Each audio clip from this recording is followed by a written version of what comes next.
मी ज्ञानदा कदम आपला महाराष्ट्रामध्ये तुम्हा सर्वांचं स्वागत करते।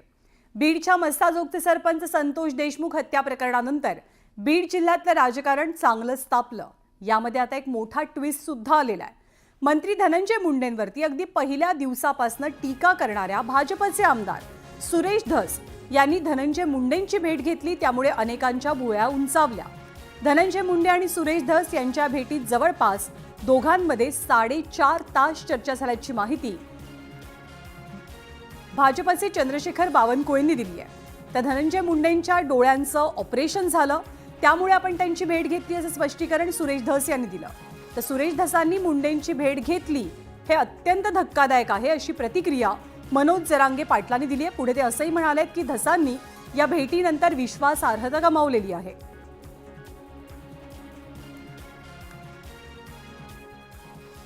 आणि या भेटीगाठींसंदर्भात अर्थातच सुरेश धस यांना विचारणा करण्यात आली, तेव्हा आपण कुणाच्याही मध्यस्थीनं धनंजय मुंडेंची भेट घेतली नाही, तर आपण त्यांना स्वतः भेटलो, तब्येतीची विचारपूस करण्यासाठी आपण त्यांना भेटल्याचं स्पष्टीकरण सुरेश धस देतात। आणि आश्चर्याची बाब म्हणजे गेल्या 2 महिन्यांपासून सुरेश धस ज्या धनंजय मुंडेंच्या विरोधात सातत्यानं आवाज बुलंद करतायत, त्यांच्या तब्येतीची विचारपूस करण्यासाठी गेलेल्या धसांनी मुंडेंसोबत थोडकी नाही तर तब्बल 4.5 तास चर्चा केली। स्वतः चंद्रशेखर बावनकुळेंनी या भेटी संदर्भात माहिती दिली।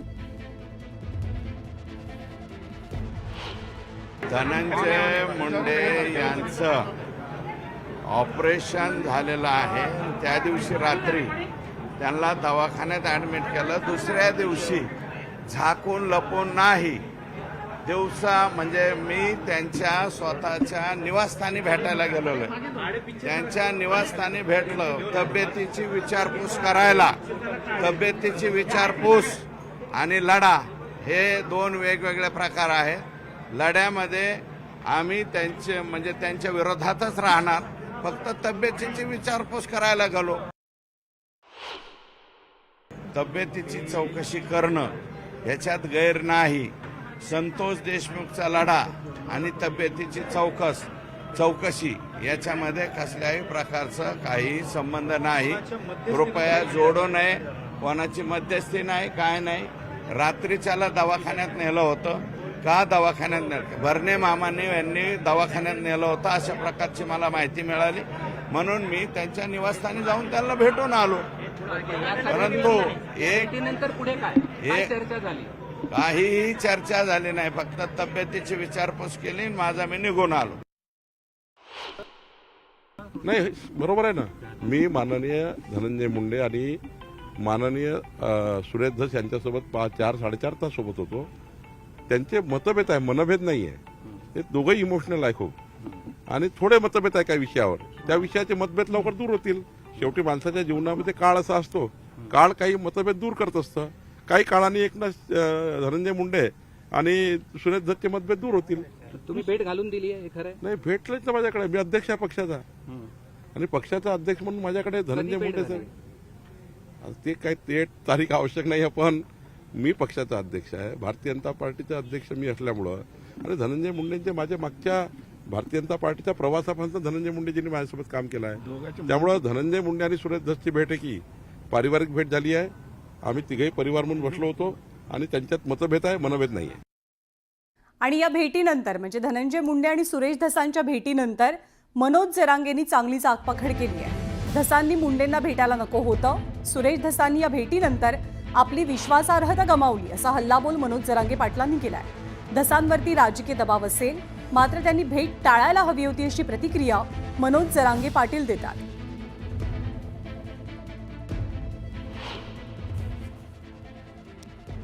तर धसांनी मुंडेंची घेतलेली भेट धक्कादायक असल्याचं मनोज जरांगेंनी म्हटलं।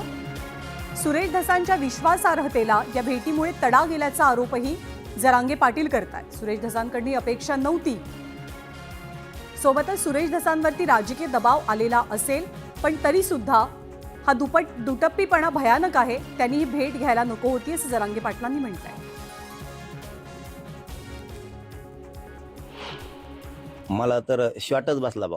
मला खरं आणखी खरं वाटत नाही, खरंच नाही वाटत।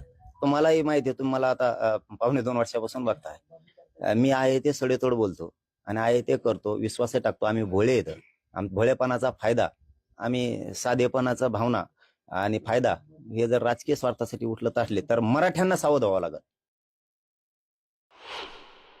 सोमनाथ सूर्यवंशीचं लय संवेदनशील मॅटर आहे आणि पक्षाच्या दबावाखाली येऊन, कुणाच्या दबावाखाली येऊन तुम्ही जर गोरगरिबांना अर्ध्या रस्त्यातून सोडून देऊन जाल तर हे मोठं अवघड आहे.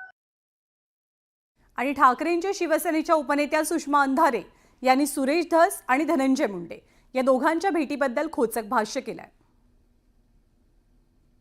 देशमुखांच्या कुटुंबियांच्या बद्दल जास्त वाईट वाटत आहे, ज्यांनी एवढा विश्वास धस यांच्यावर टाकला. बीडच्या सगळ्याच, फक्त मराठाच नाही, 18 पगड जातीच्या लोकांनी जो विश्वास आमदार धस यांच्यावर टाकला, आज त्यांनी तो विश्वास मातीमोल ठरवला आहे. आम्हाला हे अत्यंत खेदाने म्हणावं लागते की गंगाधर ही शक्तिमान आहे. पण मला एक सहज म्हणून आठवलं की 4.5 तासामध्ये धस आणि धनंजय मुंडे यांनी काय केलं. मला एक मराठीतलं गाणं आठवलं. दोघांनी गळ्यात गळे तर घातलेच असतील, गंगा तर 4.5 तास भेटलेत एकमेकांना. गाणं म्हणाले असेल, तुझ्या गळा माझ्या गळा गुंफू मोत्यांच्या माळा. झाले दोघांनी मोत्यांच्या माळा एकमेकांच्या गळ्या घातल्या, मोठ्या माळा झालं, संपलं सगळं. महाराष्ट्राने 2 महिने बघितलं, आता महाराष्ट्राने विसरून जायचं. आता हे प्रकरण तर दुसऱ्या कुठल्या वळणाकडे आपण जाऊ देणार नाहीत, कारण आपल्याला न्याय घ्यायचा आहे. आपली दुसरी जर काही मागणी असती किंवा दुसरी जर भूमिका असती तर आपण ह्याच्यावर असं विश्वास म्हणजे याच्यावर व्यक्त झालो असतो. आपल्याला न्याय घ्यायचा आहे, आपण थांबणार नाहीत, आपण रस्त्यावर येणार आहेत, आपण ह्या न्यायासाठी कुठलीही लढाई लढायला तयार आहेत. मात्र जी काय भेट झालेली आहे त्यातून त्यांची काय प्रतिक्रिया आहे याकडे सुद्धा म्हणजे याची सुद्धा माहिती मला म्हणजे असल्याशिवाय मी तुम्हाला व्यक्त होणं चुकीचं.